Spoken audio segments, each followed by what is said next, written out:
Waduh, ya, keluar. Saya nggak mau. Nggak mau. Saya minta rekaman itu diputar. Bisa. Tidak mau. Saya minta rekaman itu diputar. Saya minta rekaman itu diputar. Karena saya sudah dikriminalisasi selama 5 bulan. Waktu saya sudah habis terbuang. Saya tidak bisa merawat anak-anak saya. Saya minta rekamannya diputar.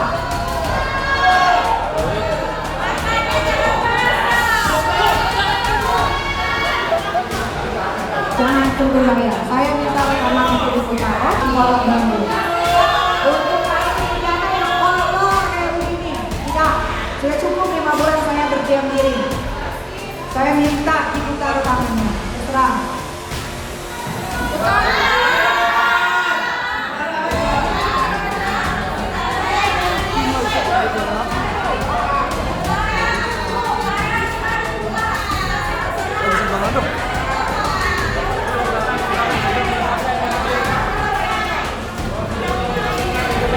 Kalau tidak saya yang akan putar dari handphone.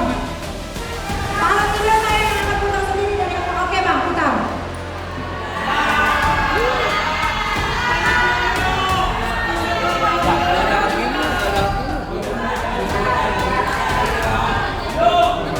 Jangan deket-deket. Saya mau putar rekaman dulu. Saya punya bukti rekaman dan screenshot dari keluarganya Reza Gladys yang semuanya sudah dikondisikan sampai saya ditahan berbulan-bulan.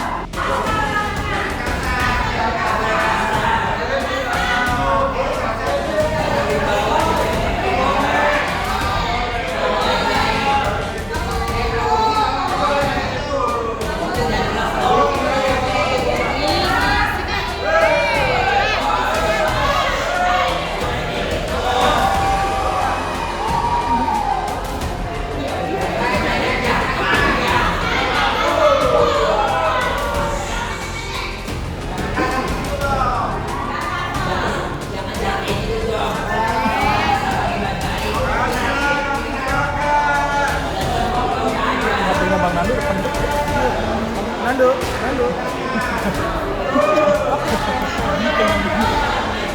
Kau tengok.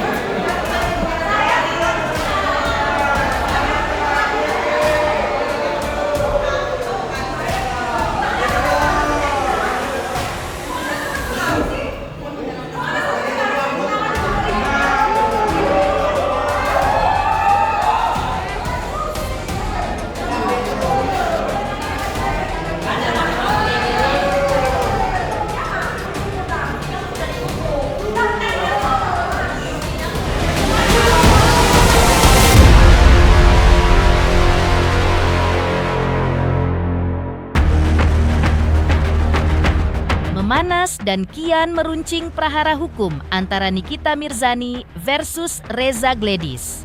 Hal itu terlihat nyata dalam sidang yang digelar pagi tadi di Pengadilan Negeri Jakarta Selatan. Dalam persidangan dihadirkan Dr. Oki selaku saksi kunci prahara antara Nikita Mirzani versus Reza Gladys. Dr. Oki menjelaskan kronologi dan perannya secara gamblang. Demikian juga Nikita Mirzani dalam kesaksiannya. Keduanya tentu saja bermaksud melemahkan tuduhan Reza Gladys baik dalam BAP maupun dalam kesaksiannya pekan lalu.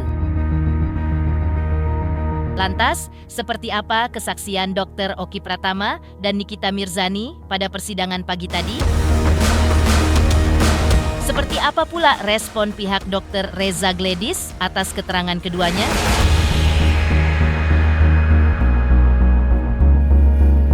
Pemirsa, bersama Intens Investigasi, kami hadirkan kabar terkini, terpercaya, dan teraktual. Tetapi sebelumnya, jangan lupa untuk like, subscribe, dan juga share channel YouTube ini.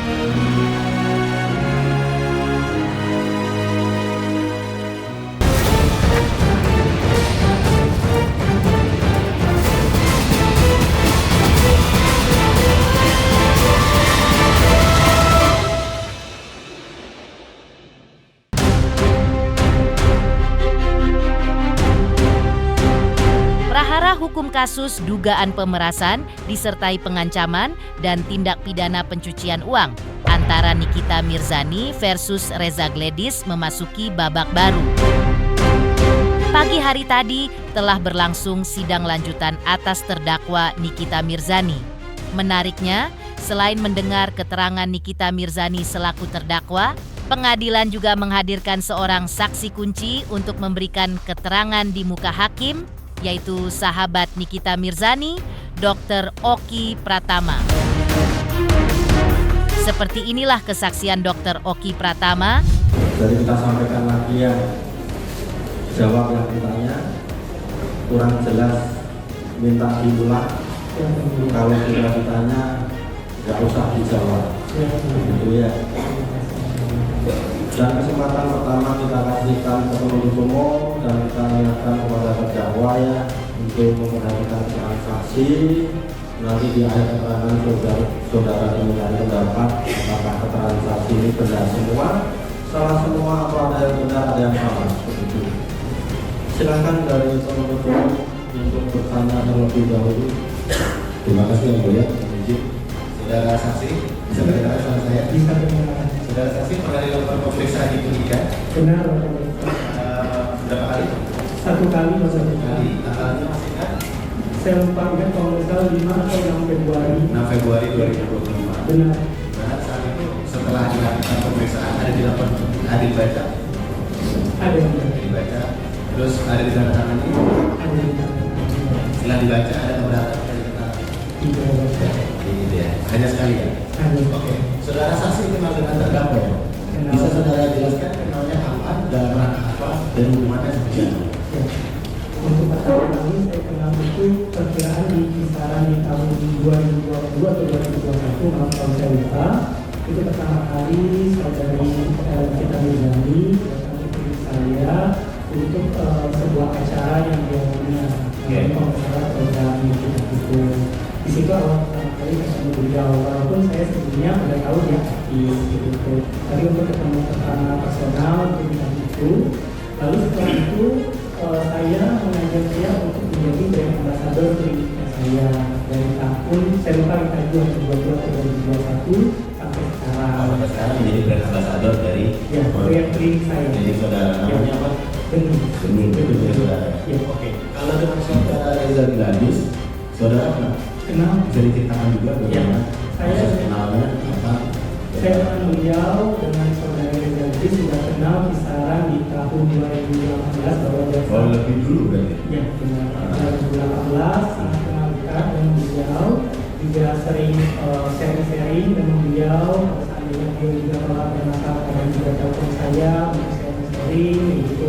Dan Jadi, bulan-bulan dari 2018. Oh, kenal sesama dokter.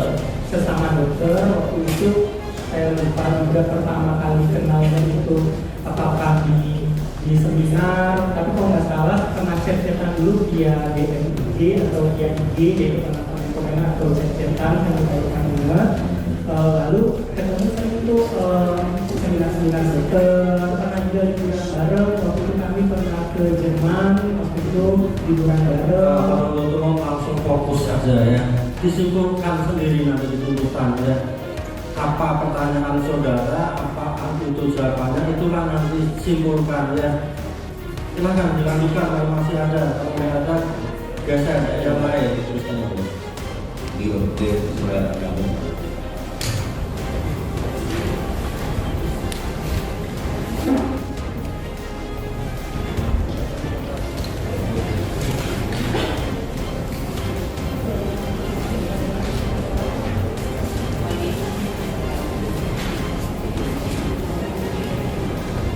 Izin bertanya yang mulia, saksi pada chattingan antara terdakwa dengan saksi di tanggal 14 bulan 11 2024. Ya. Di situ saksi mengirimkan foto-foto dari produk Glavicia Glowing Booster Cell.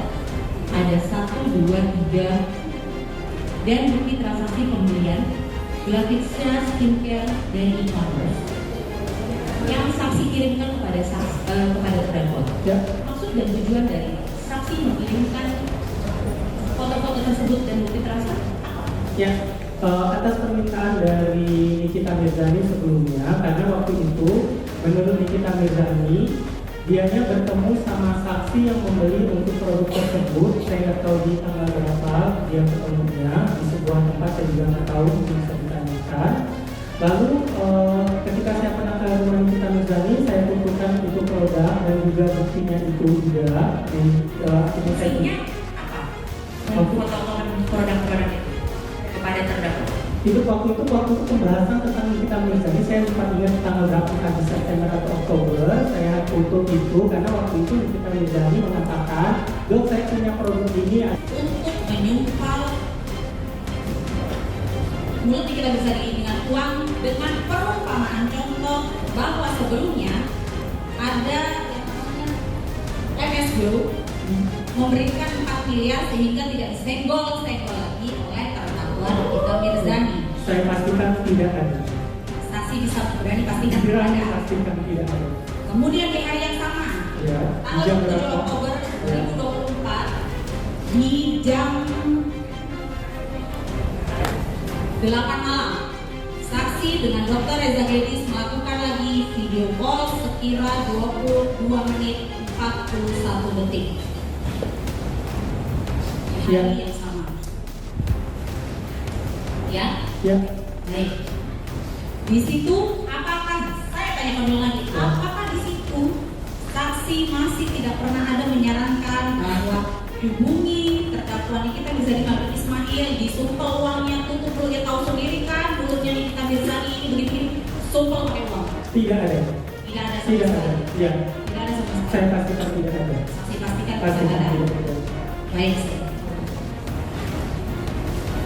Kemudian selanjutnya ya, tadi saksi mengatakan bahwa saksi mengirimkan nomor handphone saksi Ismail Marzuki kepada saksi Dr. Reza Gedis ya pada tanggal 27 Oktober 2024 setelah saksi melakukan video call yang jam 4 sore itu.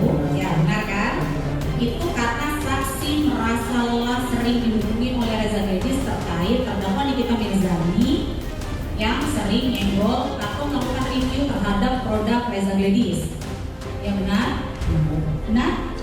Pada saat itu Nikita Reza Gedis menelpon saya karena dianya meminta saya untuk bagaimana bisa memproses Nikita Mirzani dan juga dia bercerita tentang review skincare. Kalau pengen ketemu Nikita Mirzani, saya bilang nggak bisa langsung ketemu, harus ketemu timnya dulu karena dia sering dimanfaatkan dan hanya mau bahas tentang pekerjaan seperti itu. Dan juga bahas tentang gaji karyawan, bahas tentang manajer R&D produk yang sudah saya jelasin tadi. Baik, kemudian di tanggal 13 November 2024 ya, sekira yang malam-malam, saksi ada melakukan conference call ya bertiga antara Nikita Mirzani, bukan, terdakwa. Ini tolong saya ulangi lagi ya, maaf saya ulangi lagi. Miss, tadi belum ditanyakan ya. Silakan dijelaskan. Pada tanggal 13 November 2024, saksi ada melakukan conference call bertiga. Jam 25. Yes, dengan saksi Reza Gedis dan saksi Ismail Marzuki, ya benar ya. Tadi belum ditanyakan kan ini kan? Iya. Belum ditanyakan ya Bapak Penasihat Hukum. Baik, di situ saksi membahas apa? Kenapa saksi berinisiatif untuk melakukan conference call bertiga antara saksi Reza Gedis dan Ismail Marzuki? Terima kasih pertanyaannya Bu Jaksa.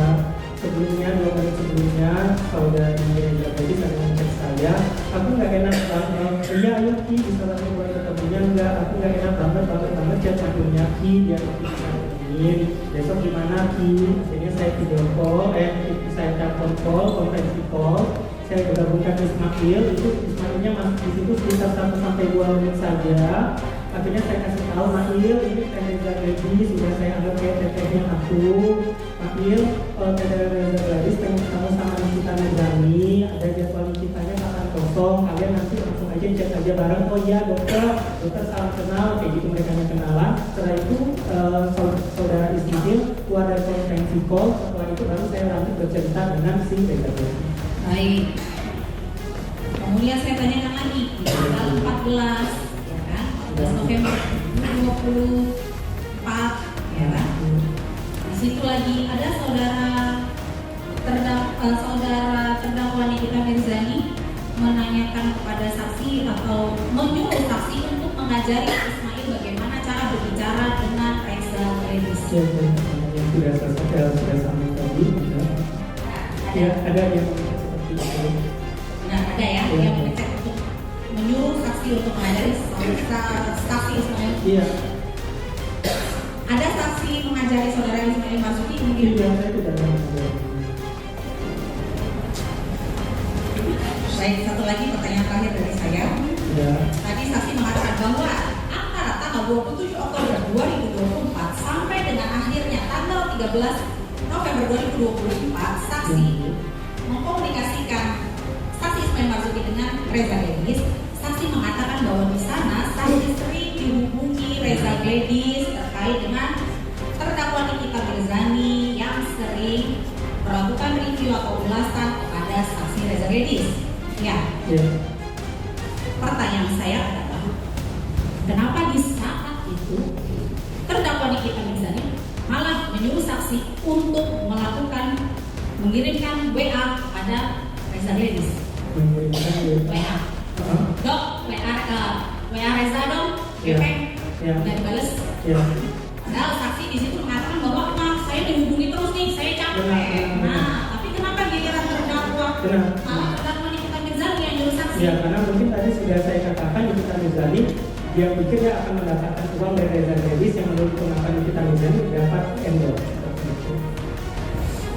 Berarti ada memang terdakwa Nikita Mirzani malah menyuruh saksi ya untuk menghubungi Reza Gladys ya? Bukan, dianya untuk mendapatkan endorse tadi, jadi menanyakan ke saya. Saya tanya menghubungi, ada kan di WA? Ada Ya, menghubungi. Majelis, terima kasih.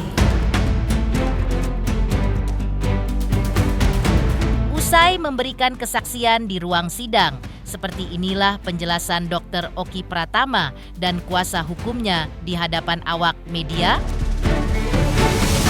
Seperti apa sebenarnya peran Dr. Oki Pratama dalam kasus dugaan pemerasan antara Nikita Mirzani versus Reza Gladys yang hingga saat ini masih luput dari jeratan hukum? Jadi akhirnya saya datang sebagai saksi persidangan ya, karena selama ini kan saya juga nggak boleh membeberkan barang bukti.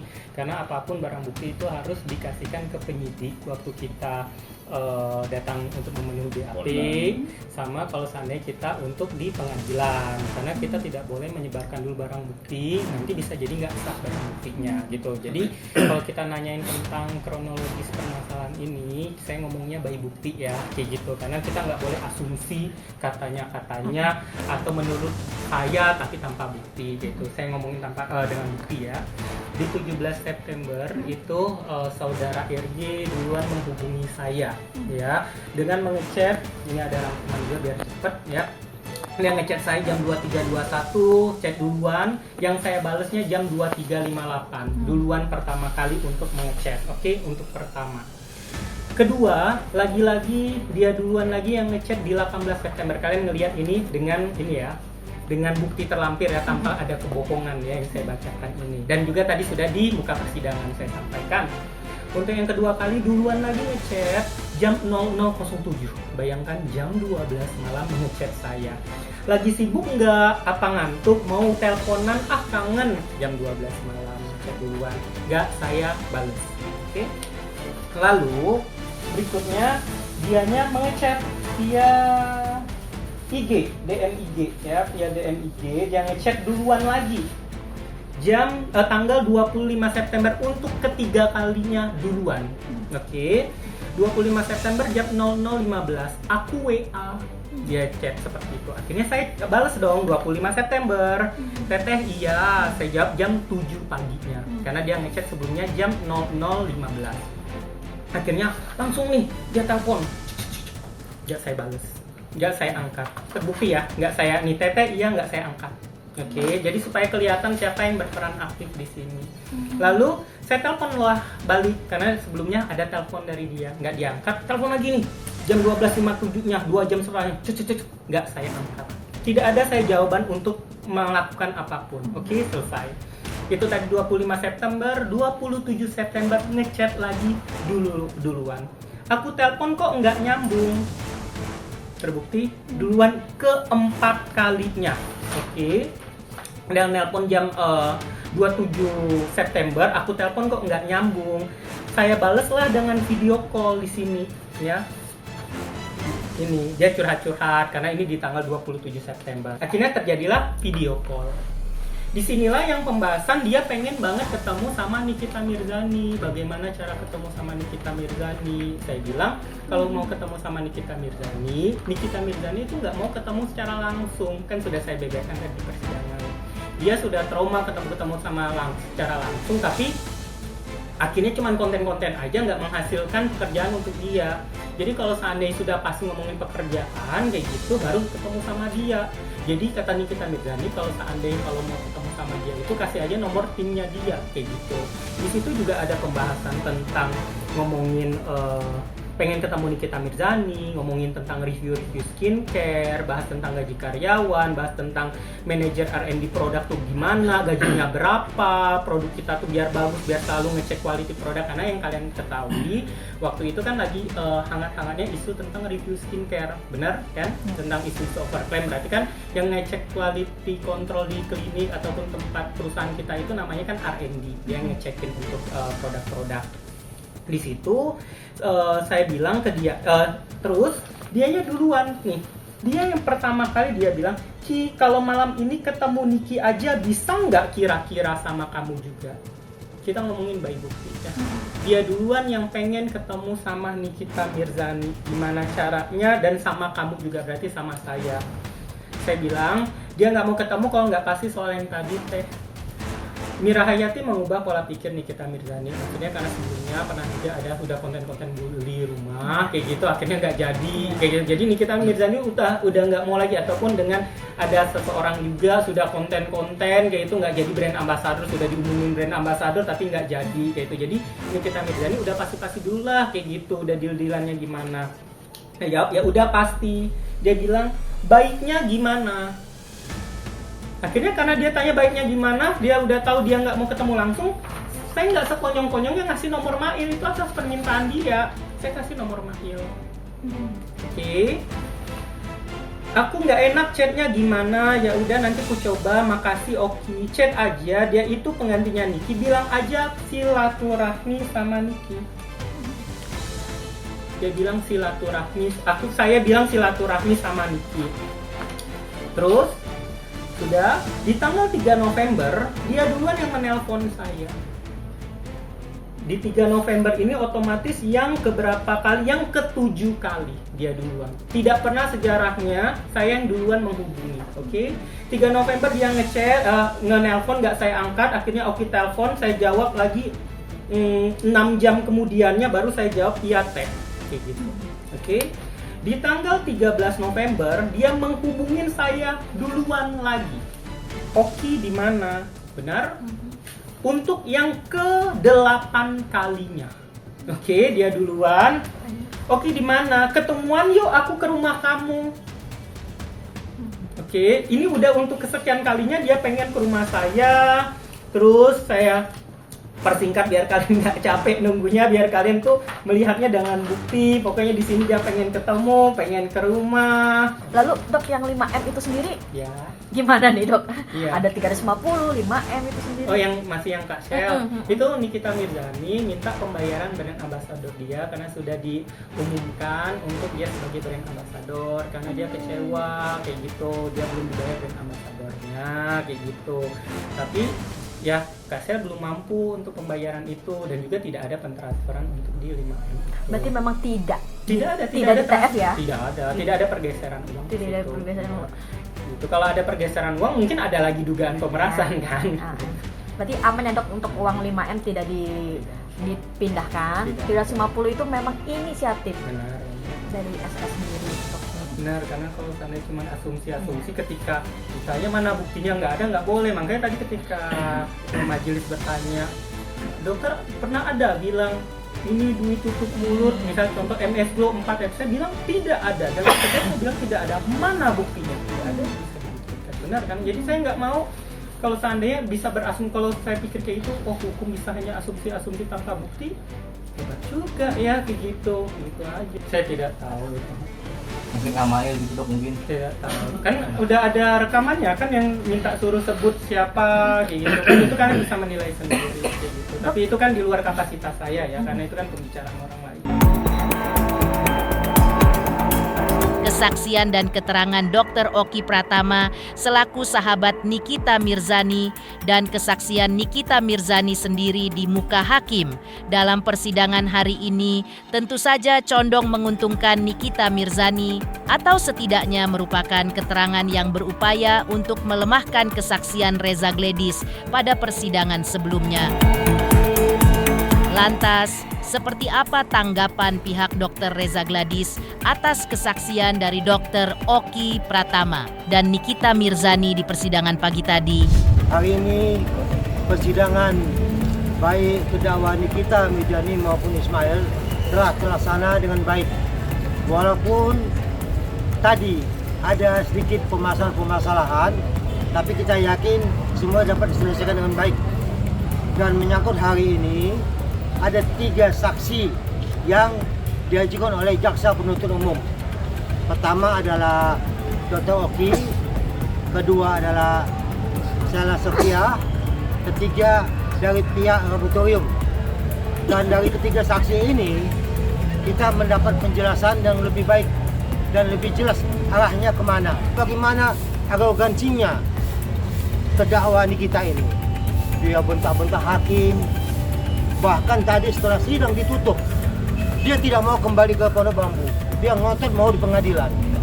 Ini apa sebenarnya yang dilakukannya ini sih? Ini persidangan. Ya kita bersyukur jaksa penuntut umum tadi cukup bijak.